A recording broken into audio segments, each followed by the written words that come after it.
There is a transaction in my brother's guardianship account, dated March 14th, for $14,220. The memo line reads Specialized Therapeutic Equipment. The recipient is Belhaven Marine Group, a boat dealership in Newport, Rhode Island. I read that line 3 times, not because I didn't understand the number. I'm a forensic accountant. I read financial statements the way other people read weather fast, automatic, no thought required. I read it 3 times because I needed to be sure my eyes weren't building a story I wanted to believe. My brother's name is Eli. He's 26.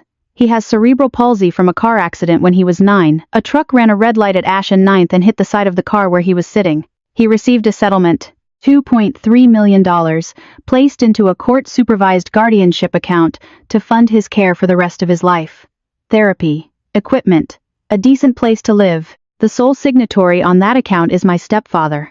I didn't go looking for that transaction. I found it on an ordinary Tuesday afternoon, sitting next to Eli, helping him file a tax return for the 12 hours a week. He works at a bakery, boxing pastries, a job he is enormously proud of.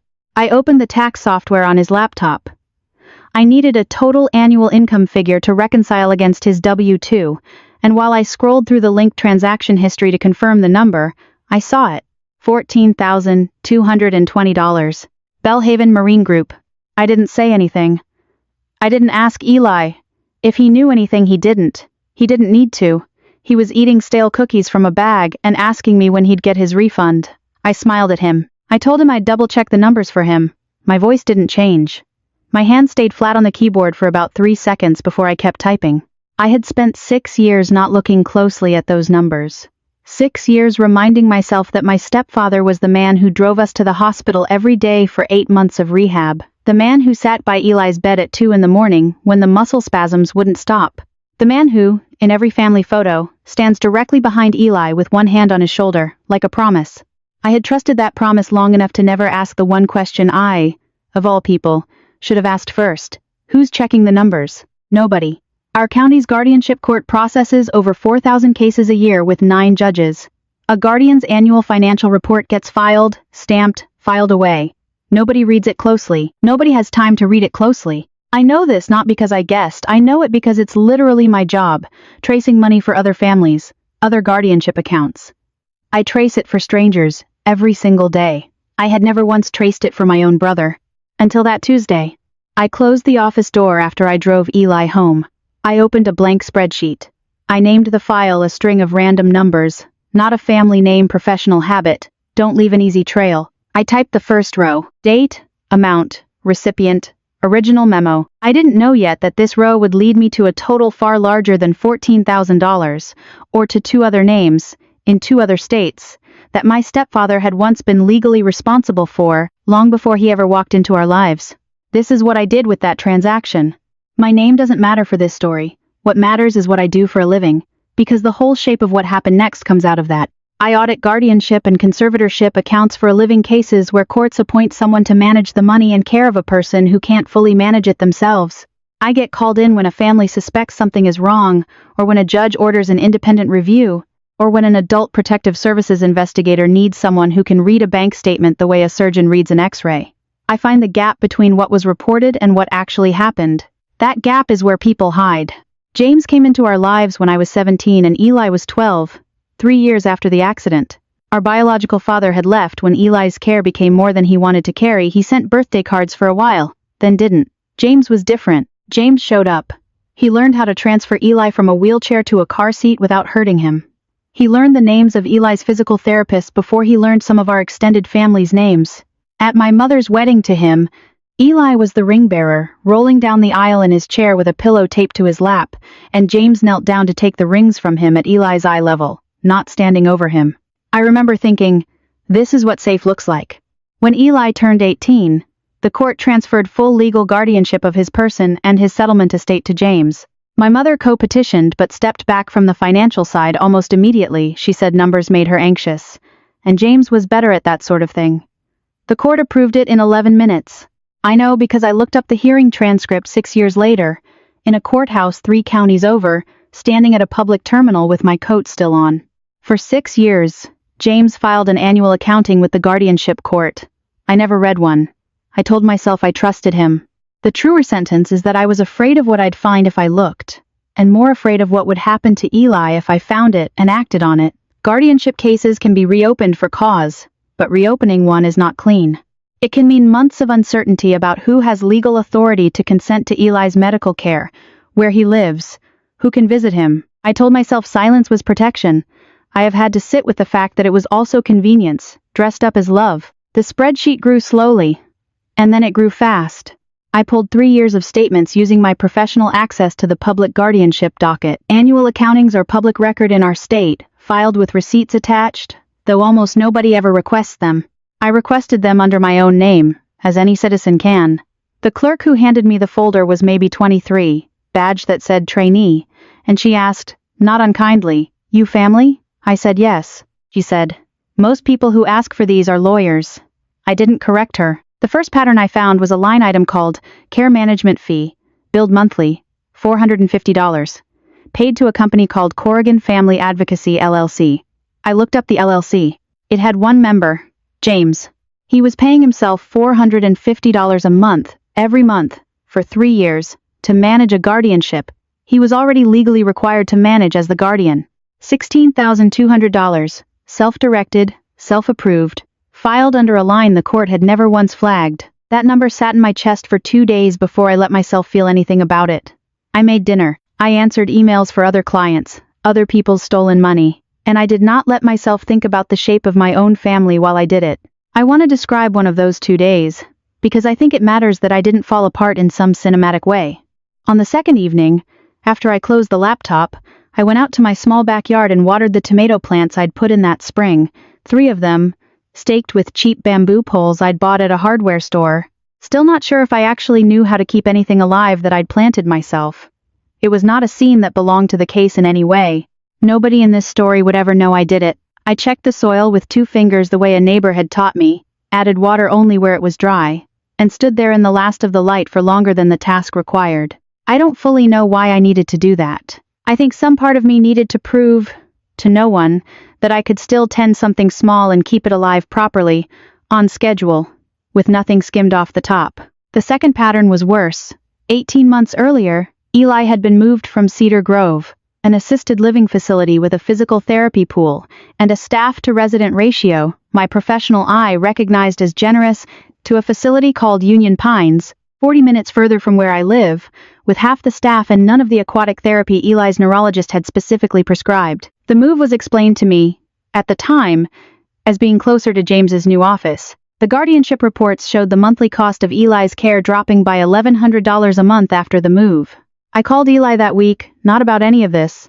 I told myself I just wanted to check in, and asked how he liked Union Pines. "It's fine," he said. Then, quieter, "I miss the pool. Cedar Grove had the pool. My legs feel tighter without it." I sat with the phone against my ear and said nothing for a second too long. "You still there?" he asked. "Yeah," I said. "I'm here." I didn't tell him what I'd found. I told him I loved him and that I'd come visit Saturday. I hung up and I sat at my kitchen table with my hands flat on the surface, the way you press your palms down when you need the world to stop moving for a second. And then I opened the spreadsheet again and kept working. Over the following month, the spreadsheet stopped being a spreadsheet and became something closer to a second job. I built it the way I build every forensic file, a master ledger with source documents linked to every row, nothing asserted without a citation, because I know from 11 years of professional experience that a case built on outrage collapses the first time a good defense attorney asks, "How do you know that?" I requested 3 more years of statements. I cross-referenced every vendor payment against the Better Business Bureau, against state and corporation records, against anything public I could pull without tipping my hand. Most vendors checked out: a landscaping company, a medical supply retailer, a wheelchair-accessible van maintenance shop. Ordinary, boring, real. 4 did not check out: Corrigan Family Advocacy LLC, the $450 management fee. A company called Palisade Consulting, paid $11,000 over 2 years for Guardian Administrative Support Services, which, when I pulled its registration, turned out to share a mailing address with James's dentist's office, a suite number that, as far as I could determine, had been vacant for 18 months. A one-time payment of $6,200 to a company that, it turned out, sold home theater systems. And Belhaven Marine Group. I went back to the courthouse a second time for the older filings. the ones not yet digitized, sitting in bankers' boxes in a records room that smelled like dust and old toner. The same trainee clerk was there. She remembered me. "Back again," she said.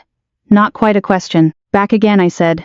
She hesitated, holding the box she'd pulled for me, not quite handing it over yet. "Can I ask you something? Off the record, I mean. I'm not supposed to have opinions about the files." "Sure. You've requested more of these accountings in a month than most people request in a year. Is somebody okay?" I looked at her for a second. She was maybe 23, badge that said trainee, and she had asked the one honest question nobody else in my life had thought to ask me directly in weeks. "No," I said. "Not yet. I'm working on it." She nodded slowly, like that was an answer she recognized, and handed me the box. I want to be precise about what I did next, because precision is the only thing I trust myself with in this story. I did not call James. I did not confront my mother. I did not post anything, say anything at a family dinner, raise my voice once. I built a case the way I build every case quietly, with dates, with bank routing numbers, with a growing folder of filed public records that I kept, at first, in a locked drawer in my home office, and later, when the drawer started to feel insufficient, in a safety deposit box at a bank branch on the other side of town from where any of my family banks. 11 weeks into my own investigation, James filed a motion with the Guardianship court. I found out because I had set up a docket alert on the case, a small professional courtesy I extend to myself, checking for new filings, the way you'd check a smoke detector's battery. The motion requested an expansion of the guardianship to what the court calls plenary status, full, unrestricted authority over every aspect of Eli's life, medical, financial, residential, with no requirement for Eli's input on any decision, ever, for the rest of his life. Attached to the motion was a supporting affidavit that described Eli's increasing susceptibility to undue influence from family members with financial motives to interfere in his care. The affidavit named me. I read it standing in my kitchen with my coat still on. I read the phrase again. Financial motives to interfere in his care. James had built, in advance, a legal document accusing me of exactly what he was doing. He also petitioned, in a separate filing, to formally restrict my visitation with Eli to supervised, pre-scheduled visits only, citing concerns about the emotional destabilization of the ward following recent contact. The recent contact was one phone call about a swimming pool. I sat down. I put both hands flat on the table again. I noticed, distantly, that this was becoming a thing I did now. This pressing my hands flat like I was checking the table was still solid. I did not cry. I want to be honest that I wanted to. I did not let myself, not yet, because I knew that if I started I might not stop in time to do what needed doing next. I called the number for a guardianship reform attorney I'd worked with professionally twice before, a woman named Priya Okafor, who runs a small nonprofit legal clinic specifically for contested guardianship cases. I didn't call her as a colleague this time. I called her as a sister. "I need to hire you," I said. "Not for a client. For my brother." There was a pause on the line, the particular pause of someone doing rapid math. "Send me everything you have," she said. "Tonight, if you can." I sent her the spreadsheet. 41 pages by then. She called back 4 hours later. "I read the whole thing twice," she said. "I want you to know something before we go further. What you found is not a mistake. Mistakes don't come with an LLC and a monthly invoice. This is a system. Somebody built this." "How bad?" I said. It wasn't really a question. "Bad enough that I want to pull his guardianship history in every state he's lived in," she said. "Today. Here is where I have to slow down, because this is the part of the story where the ground actually moved. Priya's paralegal found it in 11 minutes using a public records database most attorneys don't bother subscribing to because it's expensive and slow. James Corrigan had been appointed legal guardian twice before, in 2 different states, under 2 different last names he'd used earlier in his life. Corrigan was his mother's maiden name. Adopted legally at 29. A fact that on its own means nothing, except that it meant every background check my family had ever casually run on him, the kind you do before a wedding, had come back clean, because it was checking the wrong name against the wrong history. The first case was in Ohio, 19 years earlier. He'd been appointed guardian for an elderly aunt with dementia and a modest but real estate.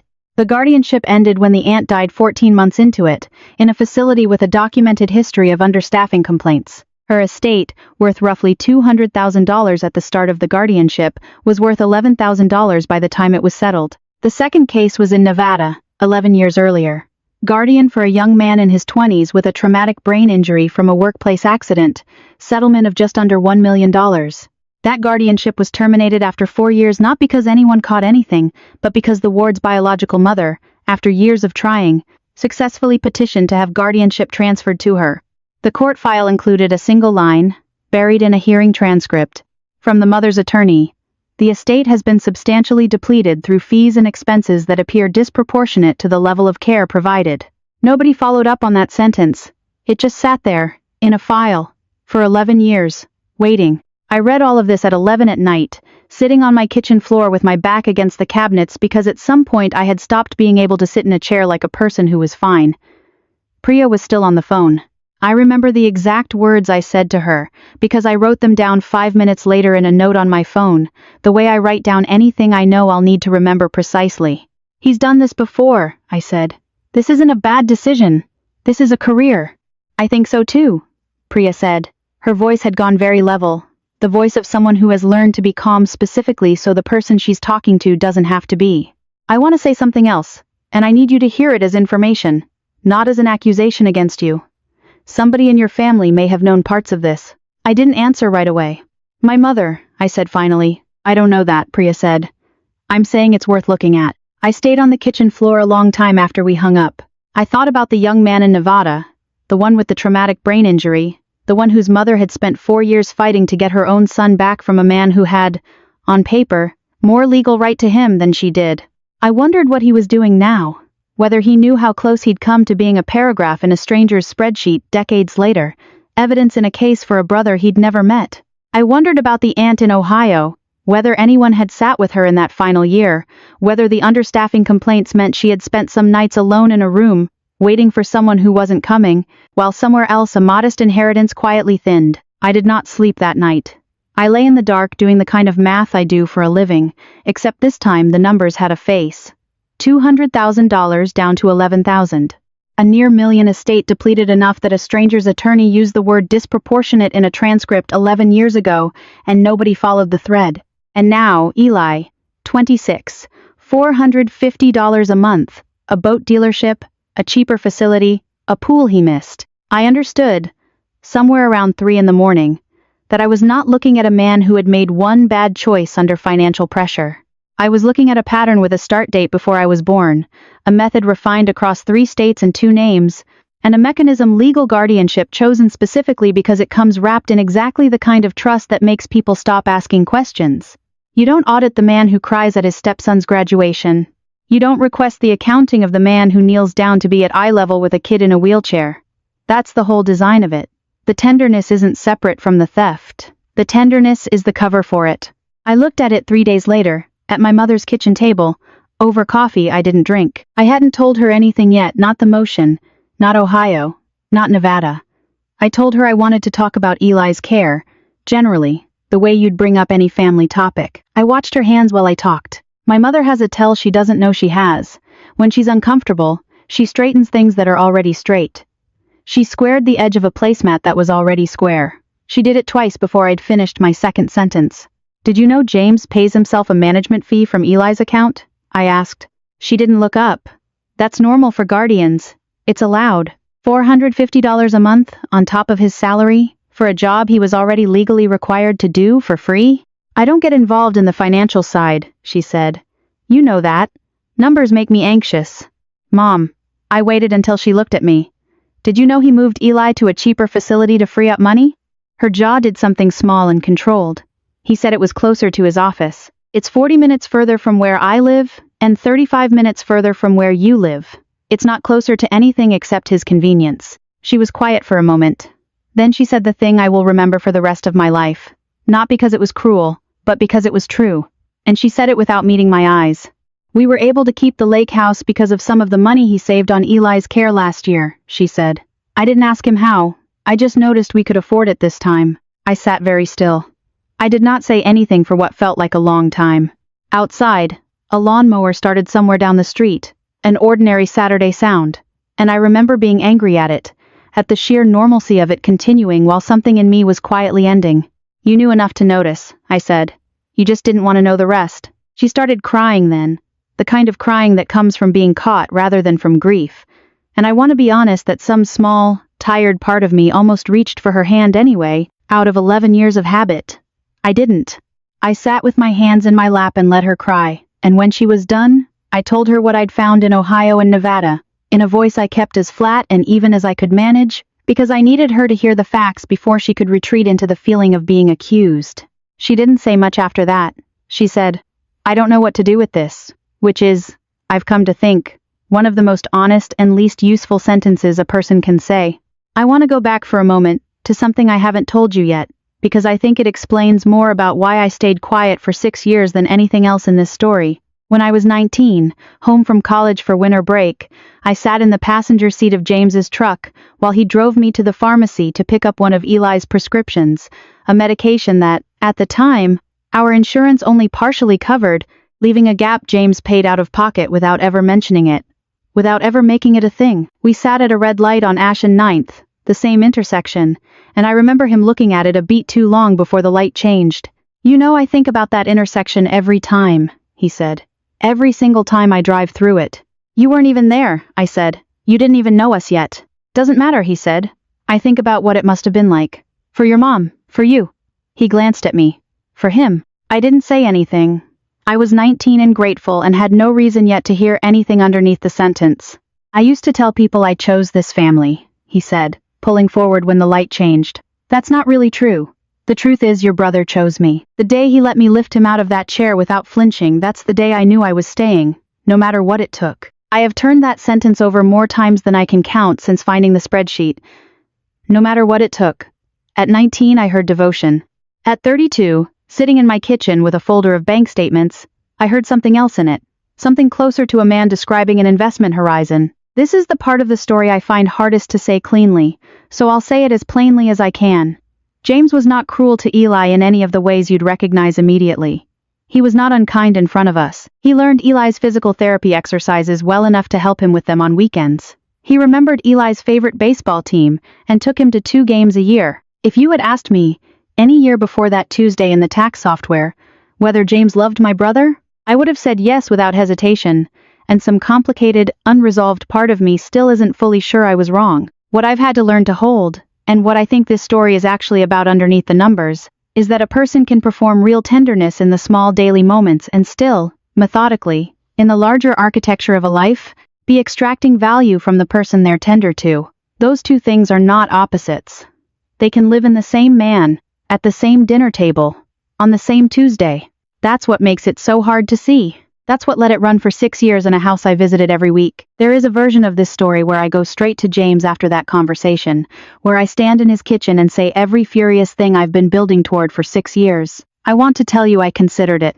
I did, for about 4 minutes, sitting in my car outside my mother's house with my hands on the wheel and the engine off. I didn't do it. Here's why. If I confronted him directly, with no filing in place, no protective order on visitation, no emergency motion of my own, he had, on paper, more legal authority over Eli's life than I did. A confrontation would only warn him. A warned man with 6 weeks and a paper shredder is a man who erases his own crime scene. I needed the system that had failed to protect Eli to become the system that removed James, cleanly, on the record, in a way that couldn't be reversed by a better lawyer, or a calmer explanation. 2 days before Priya filed anything, James called me. Not my mother, me directly, which he almost never did. "Your mother says you've been asking her questions," he said, no greeting, his voice pleasant in the specific way that used to comfort me, and now made the back of my neck go cold. "About Eli's care. About money." "I have," I said. I kept my voice level, the flat, professional register I use with clients who are about to hear a number they don't want to hear. "You know I'd tell you anything you wanted to know," he said. "You just have to ask me, not your mother, not whoever else you've been talking to." A pause, just long enough to be a question without being one. "I hear you've been pulling records downtown." "It's public information," I said. "Anyone can request it." "Sure," he said. "Sure, of course."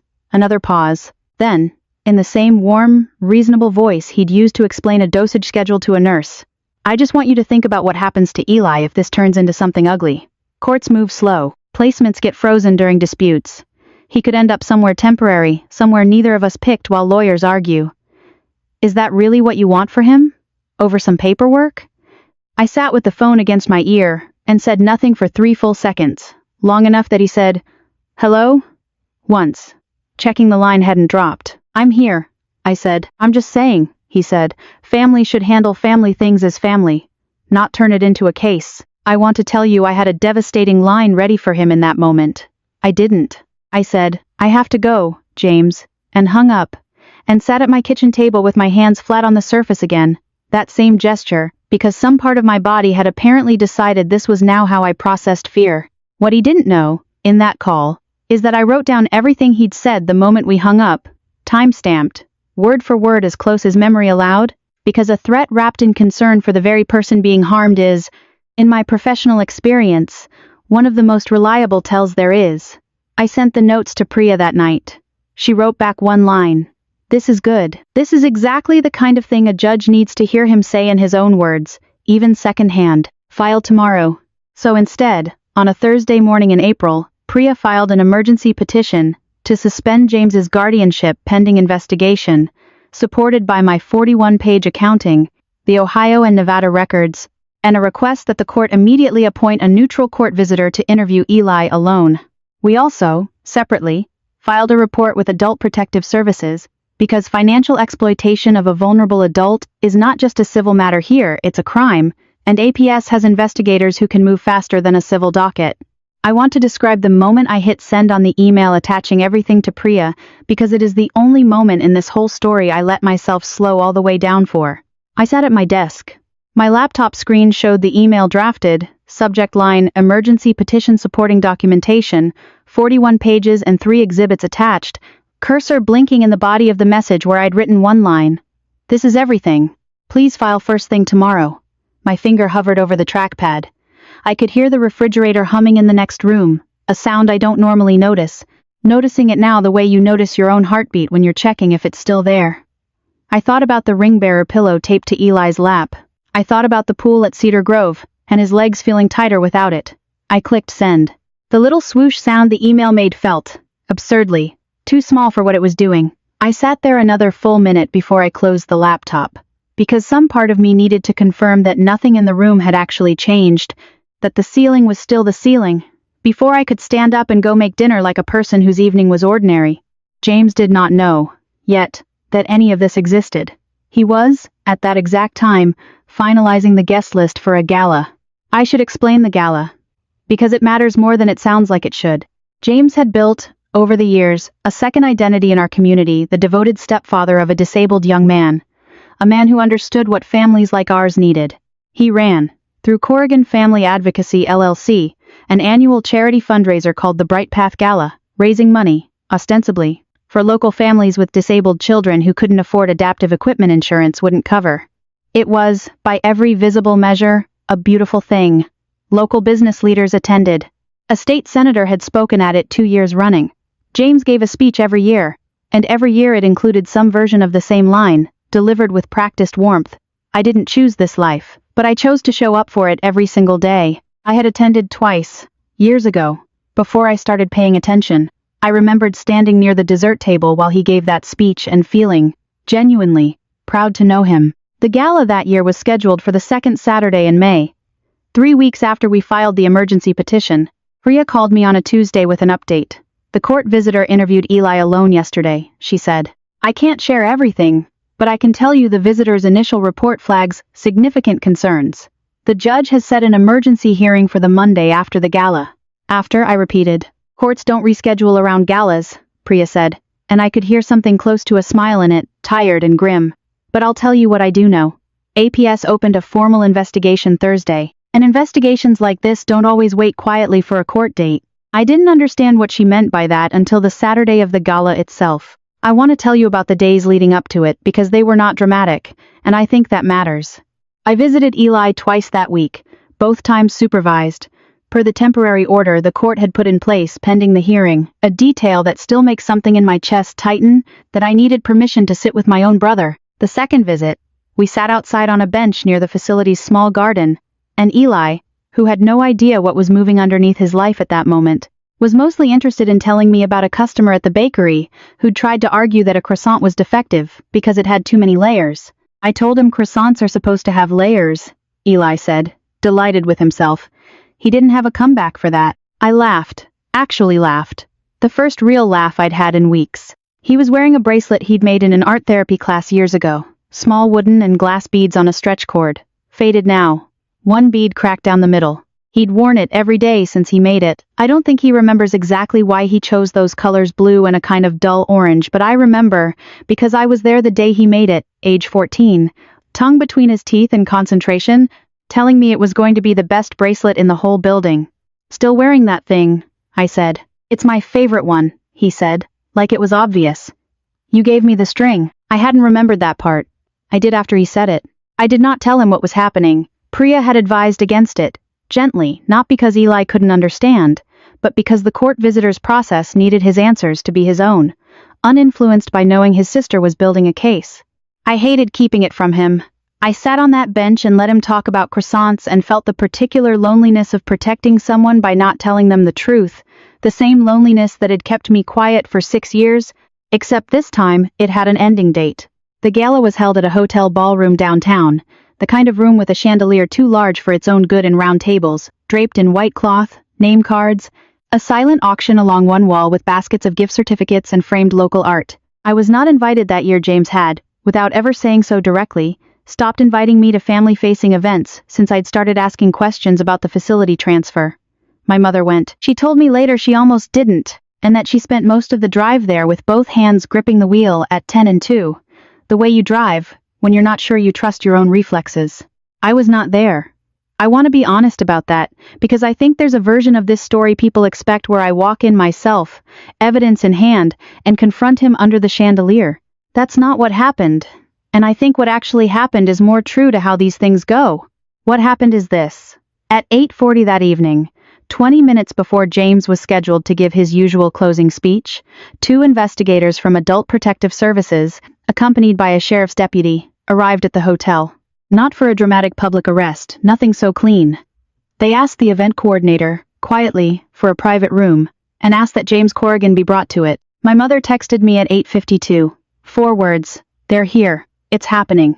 I sat on my couch, phone in both hands, and I did not move for what my phone later told me was 11 minutes. She called me at 9:15, her voice low, like she was standing somewhere she didn't want to be overheard, which she was the hallway outside the room. He came out, she said. His face was... I've never seen his face do that before. What did he say? He didn't say anything to me. He asked one of the investigators, really quiet, "Is this about the Marchetti case?" And she said, "Which one, Mr. Corrigan?" My mother's breath caught. He didn't have an answer for which one. I sat with that. Which one? A man asking which of his own crimes had finally caught up to him. In a hallway outside a room full of people who'd paid $200 a plate to hear him talk about showing up. The senator who usually spoke at the gala was still in the ballroom. So were the local business owners who'd sponsored tables. So were 3 families whose children had received wheelchairs and communication devices through the fund James ran, families who did not yet know, and would learn only in the following days, that the fund's administrative overhead had for 2 years quietly exceeded the industry standard by a factor of 4, money that should have gone to more equipment, more families, sitting instead in accounts connected, eventually, back to him. He never gave his speech that night. The gala's MC made an announcement about an unexpected personal matter and moved the program along. Most of the room, my mother said, assumed it was a health emergency. A few people, she said, were already starting to look at each other in a particular way, the way people look when a story is arriving that they don't have yet but can feel the shape of. The night before the hearing, Priya called me one last time, not about strategy, but I think just to check on me. "You don't have to speak tomorrow," she said. "You're not on the witness list unless something changes. You can just sit in the gallery." "I want to be there," I said. "I know. I'm asking if you're ready for what it might feel like. Sometimes people build a case for months and then the day it actually happens in a room, it doesn't feel like winning. It feels like grief with paperwork." I sat with that for a second, phone against my ear, in the same kitchen where all of this had started with a tax return. "Can I tell you something I haven't told anyone?" I said, "not even my mother." "Go ahead." "Some nights I still hope I'm wrong. Not about the money. I'm not wrong about the money. I've checked it 40 times. I mean, I hope there's some version of him that still loved Eli in whatever way he's capable of. Underneath all this, I don't know why I need that to be true. Maybe because if it isn't, then I spent 6 years letting somebody who never loved him raise him, and I don't know what to do with that." Priya was quiet for a moment. "I think," she said carefully. You can let both things be true tomorrow. That he may have felt something real, and that it doesn't excuse a single dollar of what he took. Courts don't require you to resolve that question, only to prove the numbers. Let the numbers do their job. You can keep working on the rest for the rest of your life if you need to. I didn't sleep much that night either. I lay awake doing the specific arithmetic of dread: how many hours until the hearing, how many pages in the binder, how many times I'd read the Ohio transcript until the words stopped meaning anything, and became just shapes on a page. Around 4 in the morning I got up and reorganized the exhibit tabs in my own copy of the file, not because it needed it, but because my hands needed something precise to do. I want to slow down again here, because the part that came after mattered more to me than the room full of strangers finding out. 11 days after the gala, the emergency hearing happened. I sat in the gallery, not at counsel table. I wasn't a party to the case, just Eli's sister, watching from a hard wooden bench in a room that smelled like old carpet and coffee. Priya presented the accounting. She presented Ohio. She presented Nevada. She presented the court visitor's report, which I have never been allowed to read in full, but which the judge summarized. At one point, in a sentence, I wrote down word for word on the back of a parking receipt because I needed to keep it. The ward's own statements, given independently and without prompting, corroborate a pattern of financial exploitation extending back years. James's attorney tried, briefly, to argue that the Ohio and Nevada cases were irrelevant, unrelated, ancient history. The judge, a woman in her 60s with the specific weariness of someone who has heard every version of every excuse, looked at him over her glasses and said one sentence that I also wrote down. 2 prior wards and 100% of prior estates substantially depleted is not a coincidence I am willing to overlook, counsel. The guardianship was suspended that day, pending a full accounting and a permanent hearing. A professional fiduciary, a neutral, court-supervised guardian, with no personal stake, was appointed to manage Eli's estate immediately. The court ordered James to submit to a full forensic audit of 11 years of guardianship activity across all 3 states, an audit that, months later, would total documented misappropriated funds at $312,000 from Eli's account alone, on top of what had already been lost from the Ohio and Nevada estates decades earlier, which the statute of limitations mostly placed out of civil reach. Mostly, not entirely. APS referred the case for criminal prosecution. As of the last update Priya gave me, the district attorney's office is pursuing charges of financial exploitation of a vulnerable adult, a felony in our state, and detectives in Ohio have reopened, at minimum, an inquiry into the circumstances of his aunt's final 14 months of care. Corrigan Family Advocacy LLC was dissolved by the state within the year, its remaining assets frozen pending investigation. The Bright Path Gala was not held again. I heard, secondhand, that the state senator who had spoken there twice issued a brief statement expressing that he was deeply troubled and had never had any knowledge of the allegations, which I believe, and which changes nothing about what those 2 speeches lent him. A local news outlet picked up the story about 6 weeks after the hearing. Not from me.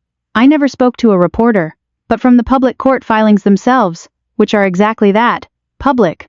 The headline used the phrase "Guardian accused of diverting disabled ward's settlement funds," and under it was a photo, presumably pulled from an old gala program, of James in a gray suit, mid-smile, a lanyard around his neck that said host. I read the article once, standing in my kitchen, and then I did not read the comments, because I have learned in my line of work that the comments under stories like this are rarely about the victim. 3 of the families who had received equipment through the Bright Path Fund reached out to Priya's clinic after the article ran, not angry at Eli or at me, but asking, gently, careful, whether their children's wheelchairs and communication devices had been paid for honestly, or whether they too should be worried about what they'd have to give back. Priya told them, as far as the audit could determine, that the equipment itself had been real and delivered. The theft was in the overhead, the management fees, the vendor markup skimmed off the top of every transaction, not in withholding equipment outright. It was, she said, a particular kind of cruelty, that he'd let the visible good happen exactly enough to keep the whole structure looking clean. James's attorney, at a later procedural hearing I did attend, argued that the management fees were, in his words, industry standard compensation for a demanding, unpaid role, and that the facility transfer had been a documented cost-saving measure undertaken with the ward's best interests in mind. The judge asked him directly, "Can you point me to where in the record Mr. Corrigan's own affidavit describes the ward's swimming therapy as medically necessary, filed 18 months before the transfer you're calling a cost-saving measure?" The attorney could not, immediately, and asked for a moment to locate it. The judge said she'd wait. The silence in that room while he searched his own binder is, I think, the closest thing to a mic drop I will ever witness in a courtroom, and it required no raised voices at all. The district attorney's office formally filed felony charges 8 months after the emergency hearing financial exploitation of a vulnerable adult, plus 2 counts of filing false financial reports with the court. James pled not guilty at arraignment.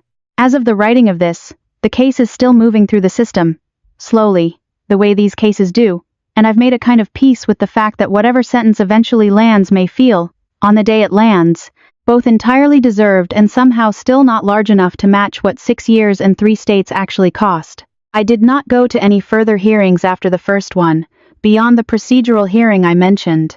I didn't need to watch it unwind in real time, motion by motion. I needed instead to go get my brother. Eli moved back to Cedar Grove 8 weeks later, once his new fiduciary reviewed his care plan and agreed the pool therapy should never have been discontinued. I drove him there myself, his bag of belongings in my trunk, that same faded bracelet on his wrist, the cracked bead catching the light when he waved his hand out the car window at nothing in particular, just because the air felt good. You're quiet today, he said, somewhere on the highway. Just thinking, I said. About the boat guy? I looked at him. He looked back at me, steady, not upset, more like someone confirming a fact he'd already made peace with on his own timeline, in his own way. Somebody told you, I said. The lady who talked to me, Eli said. The court one. She asked me a lot of questions about James and money. I'm not stupid, you know. I put it together. He shrugged.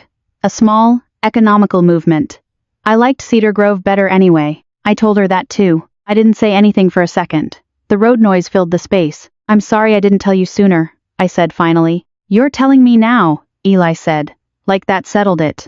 And in the particular way Eli has of moving through the world, it mostly did.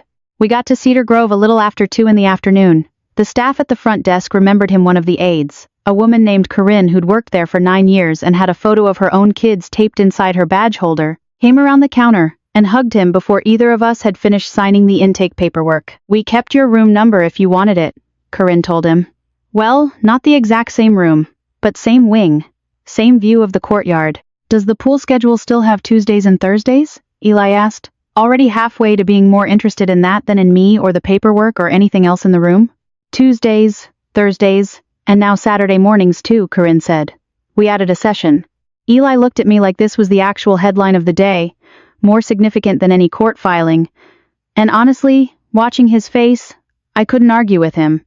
I stayed longer than I needed to that first afternoon, helping him unpack the few boxes, hanging a poster of his favorite baseball team back on the wall where it used to be, in the exact spot he remembered, 3 inches to the left of the window. When it was time to go, he walked me to the door of his room slower than he used to, before the year at Union Pines without the pool. But walking, determined about it, waving off my hand when I reached instinctively to help him with the last few steps. I got it, he said. Not annoyed, just certain. I let him get it. The last real conversation I had about any of this was with my mother, 3 months after the hearing, sitting on her back porch, the lake house, the one bought partly with money that should have gone toward my brother's care visible down the hill, though she told me she was in the process of selling it, that she couldn't sit on that porch anymore without doing the math in her head. I keep trying to figure out when I decided not to ask, she said. There wasn't a moment. That's the part I can't get past. There wasn't a day I chose it. I understood what she meant, because it was true of me too, for 6 years. There wasn't a day I chose silence either. There were 1,000 small days where silence was simply easier than the alternative, until the small days added up to something with a shape and a cost, and by the time I could see the shape, it had a dealership invoice and a boat attached to it. I didn't tell her it was fine. It wasn't, and some part of our relationship is still, quietly, recalculating what it can hold. But I sat with her on that porch, and when she reached over and put her hand over mine, I let her. Because some things you can hold 2 truths about at the same time, that a person failed you, and that you still don't want to lose them entirely. I still have a voicemail on my phone from before the accident, from when Eli was 8 and I was 15, a birthday party, someone's backyard, a slip and slide, my mother's voice calling us in for cake. In the background you can hear Eli laughing, that specific, uncontained, full-body laugh he had before, a laugh that changed after the accident into something quieter, something that still happens but costs him more to produce. I've never used that recording for anything. It's not evidence of anything. I just listen to it sometimes. Late, when the case files and the audit reports and the court dates have all blurred together into a version of my brother that is mostly numbers, and I need to remember the version that is just a kid laughing on a slip and slide with no idea what was coming, and no idea, either, that someone would spend 6 years learning how to read a bank statement well enough to bring him home. I work a different kind of case now, alongside Priya's clinic, part-time, unpaid, auditing guardianship accountings for families who can't afford someone like me and don't know enough to know they need one. Most of what I do is quiet and unglamorous, reading 3 years of statements for a woman in her 70s worried about her adult son's guardian, walking a young father through what a care management fee is actually allowed to look like under state law, teaching a courthouse clerk how to flag an accounting that doesn't reconcile, so it stops sitting untouched in a filing cabinet for a decade. I don't do it because it undoes anything. I do it because I know, now, with total clarity, exactly how much silence a system like that depends on to keep working, and I decided I would rather be the kind of noise it can't absorb. I sit across the table from strangers now the way I once sat across from Eli's tax software, except I know, every time, exactly what I might find, and I no longer flinch at the possibility of finding it. That's the actual difference 6 years made. Not that I became someone braver.